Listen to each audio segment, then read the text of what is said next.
Jagged Little Pill's choreography is very, very interpretive. I wouldn't go as far as calling it an interpretive dance. Broadway,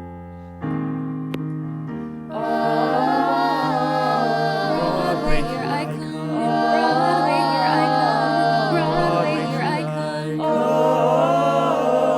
Broadway, here I come. Broadway, here I come. Broadway, here I come.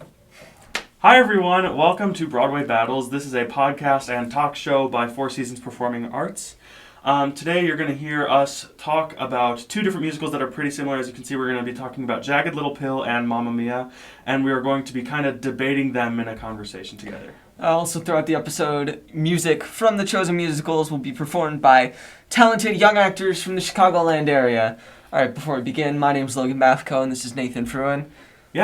Today, as Logan said, you're going to be hearing some songs from the shows. You're going to hear performances from Josh Budziak and Jordan Mccully, as well as Kyra Cain, and we cannot wait for you to hear them because they are absolutely incredible. Alright, in addition to that, we want to talk about a partner of ours. We want to talk about the Chicago Children's Theater. 70% of the proceeds from the podcast today will be going to them. They provide entertainment for young people and young actors. Yeah, absolutely great organization. We love the Chicago Children's Theater. Like we said, 70% of the proceeds from this will be going to the Chicago Children's Theater, and the other 30% will be going right back into the company to fund future projects. It's a really great organization. Well, with all of that being said, let's get right into the episode. Today, we're going to be breaking this episode down into some different segments to make it run more smoothly. We're going to be doing a quick synopsis of the show, and then we're going to be talking about the music, composition, the storyline, the dance, and the design of the two shows. Alright, let's jump right in. Okay, so let's get right into this. We're going to do a quick synopsis of each of the shows. I'll start with Jagged Little Pill. Our main characters are the Healy's. We have MJ and Steve, who are the parents of Nick and Frankie. At the beginning of the show, MJ is talking about how she got into a car crash, and because of this, she used a lot of prescription medications. Obviously, this isn't too great. She gets pretty addicted to these prescription meds and starts to end up having to buy them illegally from people off of the street. But nobody really knows that she has this issue with drugs. And that's not even the only issue. There's a lot of conflict in this show.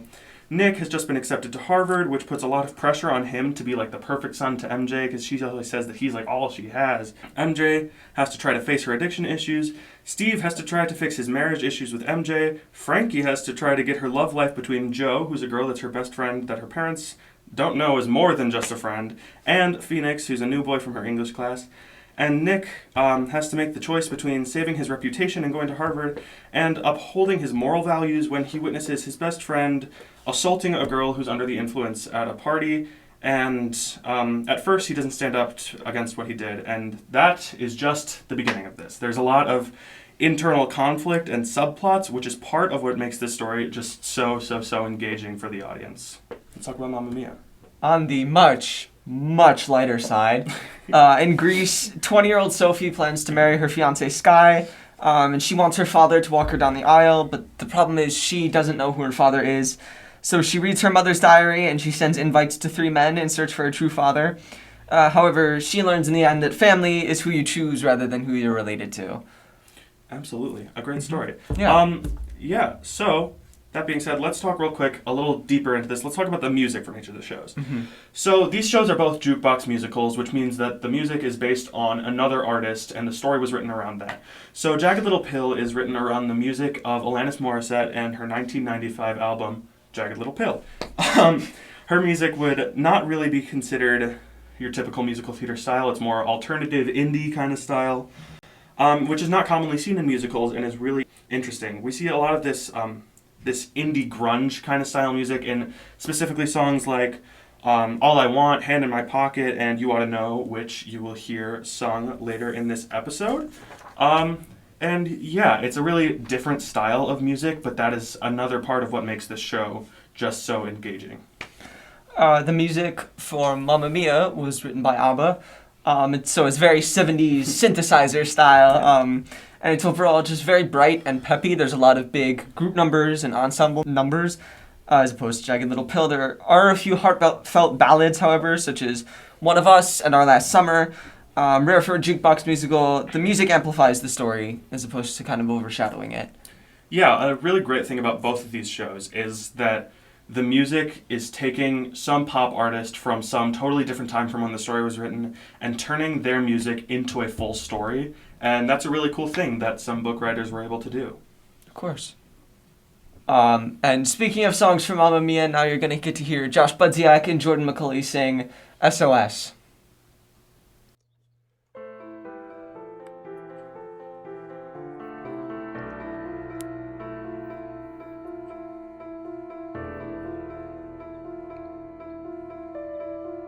Where are those happy days? They seem so hard to find. I try to reach for you, but you have closed your mind. Whatever happened to our love? I wish I understood. It used to be so nice, it used to be so good. So when you're near me, darling, can't you hear me? SOS. And the love you gave me, nothing else can save me. SOS. When you're gone, how can I even try to go on?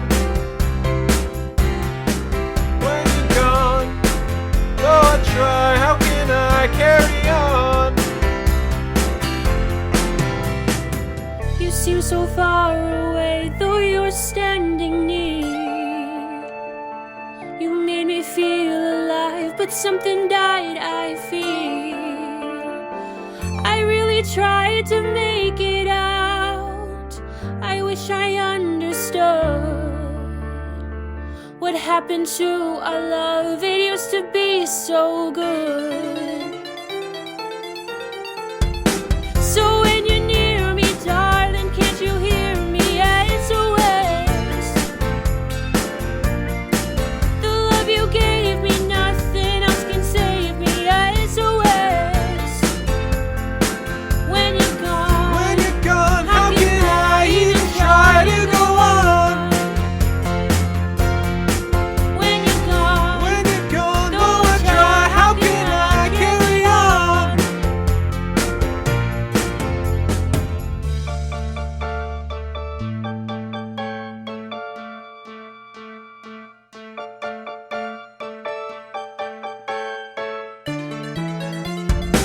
so when you're near me, darling, can't you hear me?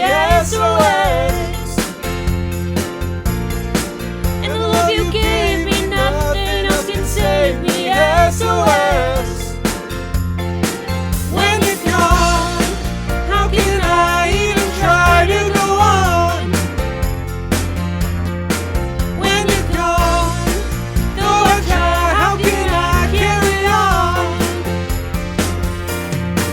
When you're gone, When you're gone, how can I even try to go on?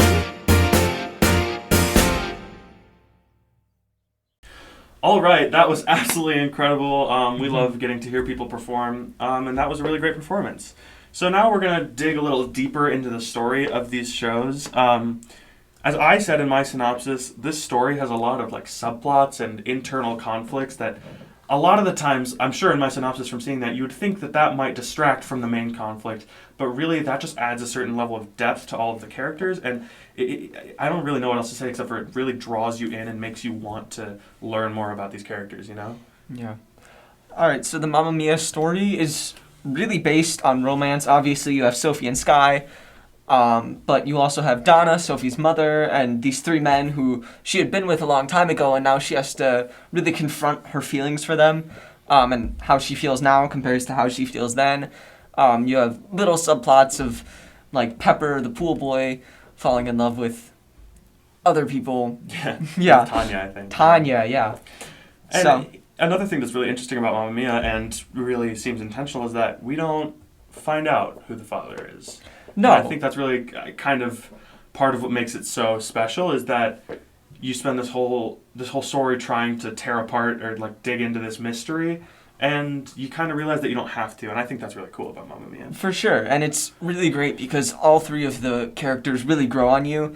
And so kind of the lack of decision is really fun to see that she can include all of them. Yeah, and again, back at Jagged Little Pill, it's very different from Mamma Mia. Really, the thing that's similar about these two shows is that they're jukebox musicals. Other than that, very different. Jagged Little Pill is a really, really difficult story. There's a lot of really sensitive material, but it's a really important story, and it talks about a lot of really important things. And it's really topical. It's just really real and easy to connect to, and it talks about pain and endurance and overcoming hardships, and it's a pretty heart-wrenching story, but it's also a really important one, and I think that's really cool. Moving on to talk a little bit more about some of the dance, the choreography of these two shows, because they are both very upbeat and fun shows.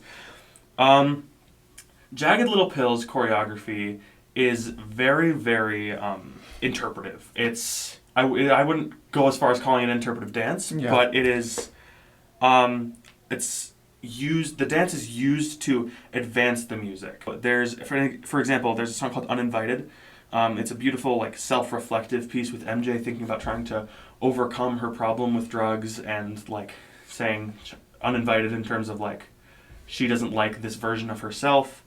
And there's basically two people, there's like a lookalike that dances with her, and it's working on the push and the pull, and all of this attraction and repulsion between the two sides of herself. And that's just one of the songs. That's a lot of it is very, very, and there's a lot of movement in the ensemble, and it's really, really cool to watch. Yeah. Mamma Mia is more 70s, more of the big group numbers, big, flashy, high boots, and sometimes the dance is used for comedic purposes, like the song Lay All Your Love on Me. It doesn't sound very funny, but when you see 13 boys in scuba gear tromping on the stage, it's more very just bright and peppy and fun, which the whole show is really about. Yeah. I also feel like I should just throw in there to give myself a little bit of an edge. Jagged Little Pill was nominated for Best Choreography in the 2020 Tony Awards, so in case that makes any difference. Oh, wow. Just say. Shameless plug. Yeah, absolutely. Moving on to something somewhat similar to this is the design, which is a very broad category, but we're talking set design, lighting, sound design, whatever we decide to talk about. Jagged Little Pill is awesome. I'm going to talk a lot about the set. Jagged Little Pill, while it is a story about this set of really like 7 or 8 characters, is a huge ensemble show. Jagged Little Pill has these really cool walls that are just on wheels. There's not really any better way to describe it. It's just a big old piece of wood or something on some wheels.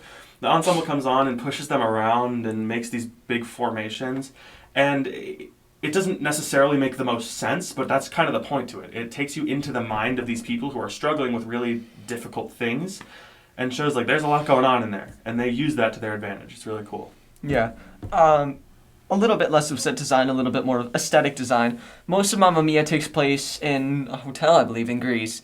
And so a lot of that way there's a lot of control in the set between like colors and stuff, so it's very, again, to keep with the bright tone, it's usually very pastel, a lot of blues and yellows and pretty ivy-colored walls and just really, really traditional Greek architecture, but also modern, to keep with the changing times, you know? Absolutely. And then another thing that these two shows actually do have in common, and this is a little bit going back to music, but I would call it sound design probably, is they use a lot of older instruments and instruments that will kind of give you what you're supposed to be feeling, which is a really great thing in a musical. Like, there's a ton of like synthesizer and stuff like that because of ABBA's music, obviously. But there's some synthesizer in both of them and just things that make you feel what you're supposed to feel, and I think that's really cool from a sound design aspect. Yeah, from a sound design standpoint. Yeah, so up next we're going to have our last performance of the episode. We are going to have Kyra Cain singing You Oughta Know from Jagged Little Pill.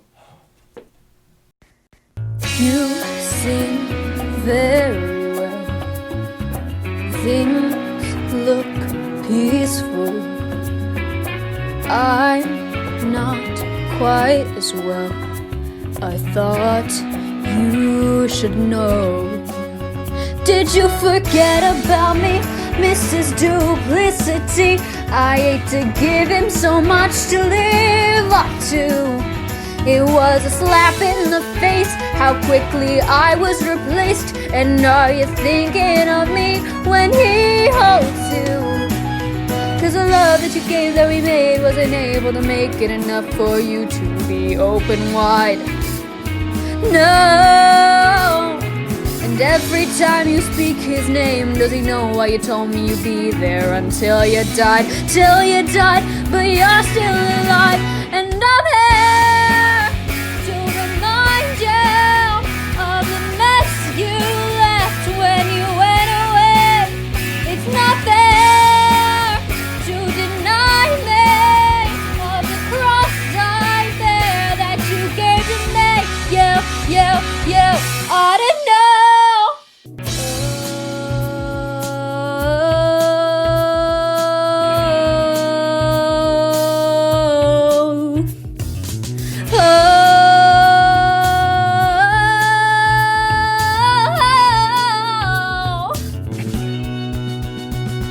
Cause the joke that you laid in the bed that was made, I'm not gonna fade as soon as you close your eyes.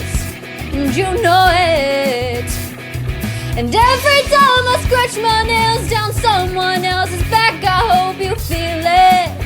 Well, can you feel it? And I'm here to remind you of the mess you left when you went away. It's not fair to deny me of the cross-eye there that you gave to me. You ought to know. Hey, to remind you of the mess you left that you went away. It's not fair to deny me of the cross-eye there that you gave to me. You ought to know.